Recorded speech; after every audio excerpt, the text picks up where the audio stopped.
تو پاکستان کو سچ سامنے لانا چاہیے کہ امریکی صدر بینجامن نیتن یاہو کے دباؤ میں آ کر اپنا موقف تبدیل کر رہے ہیں۔ مجھے امید ہے کہ وزیر اعظم اس صورتحال کو سنجیدگی سے لیں گے۔ نظیر، یہ بات اور یہ سجیشن اچھی ہے۔ پاکستان جو اس نے کردار ادا کیا، اب بات پاکستان پر آئے گی۔ پاکستان کو اپنا موقف واضح کر کے کلیئر کرنا چاہیے کہ ہم نے بھرپور کوشش کی، نیک نیتی سے کوشش کی، لیکن یہاں پر ڈونلڈ ٹرمپ نے ہم سے جو وعدہ کیا، جو کچھ بھی کہا، نیتن یاہو کے پریشر میں آ کر، دباؤ میں آ کر ڈونلڈ ٹرمپ اس سے پیچھے ہٹ گئے ہیں۔ یہ ضرور کہنا چاہیے۔ اب نظیر، ٹکر کارسن ہے، امریکن صحافی ہیں، بہت ہی کریڈیبل صحافی ہیں۔ اب ان کا کہنا ہے کہ نیتن یاہو نے بیروت پر حملہ کر کے ٹرمپ کی جنگ بندی کو سبوتاژ کیا، ہمیں فوری طور پر اسرائیل سے علیحدگی اختیار کر لینی چاہیے، یعنی کہ امریکہ کو فوری طور پر اسرائیل سے علیحدگی اختیار کر لینی چاہیے۔ اب یہ جو سجیشن ہے، جیسے سجیشن یہاں پر ہم امید دے رہے ہیں، یہی سجیشن امریکہ کو بہترین دی جا رہی ہے ٹکر کارسن کی جانب سے، کہ آپ جو اپنے آپ کو اسرائیل سے الگ کر لیں، کیونکہ اسرائیل ہمیں تباہ کر رہا ہے، اور یہ بات سچ ہے۔ اب نظیر، میں سب سے پہلے آپ کے سامنے رکھتا ہوں کہ لبنان پر جو میں نے بات سٹارٹ میں کہی کہ کسی نے ایک بیان تک نہیں دیا، وہاں پر اب ہوا کیا ہے؟ وہاں پر جو رپورٹ سامنے آ رہی ہیں، کل کا جو حملہ ہے، کل کا صرف حملہ اسرائیل کا 254 مسلمانوں کو شہید، 1100 سے زائد کو زخمی کر دیا، لیکن سعودی عرب میں امریکی فوجیوں کے اڈے اور ٹھکانوں پر نشانہ بنانے پر پاکستان کے تمام سیاستدان ٹاؤٹس چیخ کر زمین آسمان ایک کیے ہوئے تھے۔ مولوی کیا، لبرل کیا، صافی کیا، سب کے سب ایک صف میں کھڑے تھے، لیکن آج کہاں پر ہیں؟ یہ افسوسناک ہے۔ نظیر، ہمیں نظریاتی ہونا چاہیے، ہمیں سیاسی نہیں ہونا چاہیے۔ چاہے سیاستدان ہیں، وہ تو سیاسی ہیں، ان کو چھوڑ دیں۔ صحافیوں کو حق کی صحافت کرنی چاہیے۔ اگر ہمارا علماء کرام ہے تو کیا دین یہ سکھاتا ہے کہ مفادات کے لیے آپ بیانات دیں؟ کیا یہاں پہ لبنان کے لوگ مسلمان نہیں ہیں؟ کیا ان کے اوپر ظلم نہیں ہو رہا؟ یہاں پر آواز بلند کیوں نہیں کی جاتی؟ جبکہ سعودی عرب کے اندر ایک بھی بندہ جان سے نہیں گیا، لیکن کیا کچھ نہیں کہا گیا، اور یہاں پر خاموشی ہے۔ تو یہاں پر بھی اگر آپ نے سعودی عرب کے حق میں آواز اٹھائی ہے، اچھا کیا، تو یہاں پر بھی آپ کو آواز اٹھانی چاہیے، تاکہ لگے کہ آپ جو ہے حقیقی مسلمان ہیں اور حق کے لیے آواز بلند کرتے ہیں۔ اب نظیر، امریکی صدر ڈونلڈ ٹرمپ نے سوشل میڈیا پر ایک بیان جاری کیا ہے۔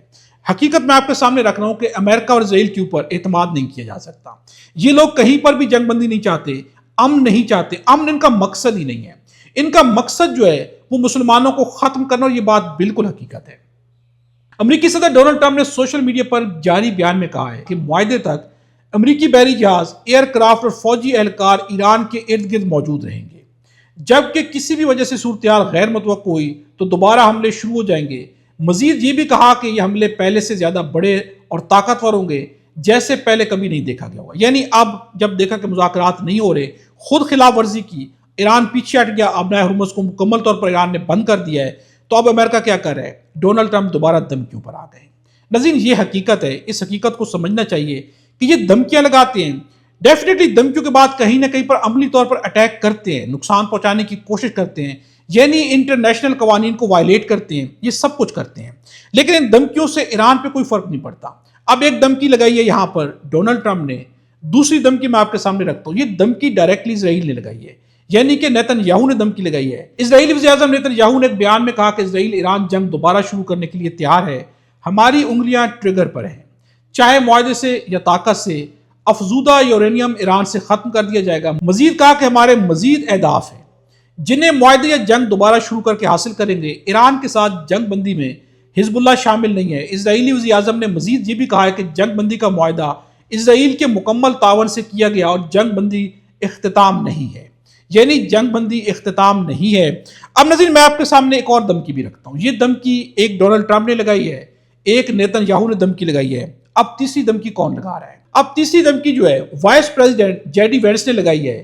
ایران کو اگلا اقدام کرنا ہے، ورنہ ٹرمپ کے پاس آپشن ہے کہ وہ جنگ میں واپس جائے۔ جتنا ایران ہمیں دے گا، جتنا ایران ہمیں دینا چاہتا ہے، اتنا ہی وہ مذاکرات سے حاصل کرے گا۔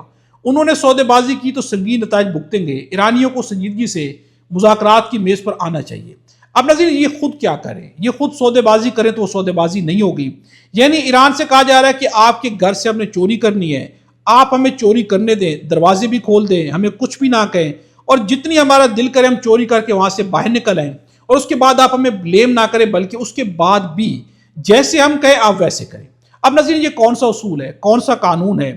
یہ امریکہ کرنا چاہ رہا ہے، یہ اسرائیل کرنا چاہ رہا ہے، اور اسے وہاں پر سپورٹ کون کر رہا ہے؟ ایسے کام میں، یعنی چوری کرنے کے اندر انہیں دنیا سپورٹ کرتی جا رہی ہے، اور دنیا سمجھ رہی ہے کہ وہ صحیح کر رہے ہیں۔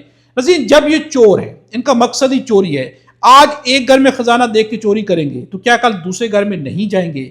یہ وہ سوال ہے کہ جس کی جانب کیا اس وقت سعودی عرب نہیں دیکھ رہا، کیا اس وقت عمان نہیں دیکھ رہا، کیا اس وقت یو یا باقی ممالک کو جن کے پاس خزانے موجود ہیں انہیں دیکھنا چاہیے کہ جب ایران کا خزانہ چوری کیا جا سکتا ہے تو ان کے خزانے کے اوپر ان چوروں کی نظریں کیوں نہیں ہوں گی؟ یہ ایک سوال ہے جس کا جواب کم از کم سننے والوں سے ہے کہ آپ کمنٹس میں ضرور دیجئے گا۔ ناظرین، یہ دھمکیوں پہ دھمکیاں لگائی جا رہی ہیں۔ اب ایران کے وزیر خارجہ اور فیلڈ مارشل عاصم منیر کے درمیان رابطہ بھی ہوا ہے۔ ایرانی وزیر خارجہ نے فیلڈ مارشل کو جنگ بندی کی اسرائیلی خلاف ورزیوں سے آگاہ بھی کیا ہے۔ ناظرین، ایران نے دوبارہ سے اپنا ہرمز کو بند کر دیا ہے۔ ایران نے کہا ہے کہ دھمکیاں جتنی لگانی ہیں، ہم جنگ کے لیے پہلے بھی تیار تھے، آج بھی تیار ہیں۔ مذاکرات آپ کرنا نہیں چاہتے، مذاکرات آپ جو ہے جس بنیاد پر کرنا چاہتے وہ بنیاد ہی غلط ہے، آپ وائلیشن بھی کرتے ہیں، آپ دھوکہ دیتے ہیں، اس لیے ایران ناظرین ان کے دھوکے میں نہیں آ رہا۔ لیکن کیا ان کا کردار دنیا کے سامنے واضح نہیں ہو گیا؟ تو ڈیفینیٹلی ہو گیا ہے۔ اب تک کے لیے اتنا ہی ہے، اگلی ویڈیو میں آپ سے دوبارہ ملاقات ہوگی۔ خدا ہم سب کو اور ہمارے وطن پاکستان کو اپنی زمان میں رکھے۔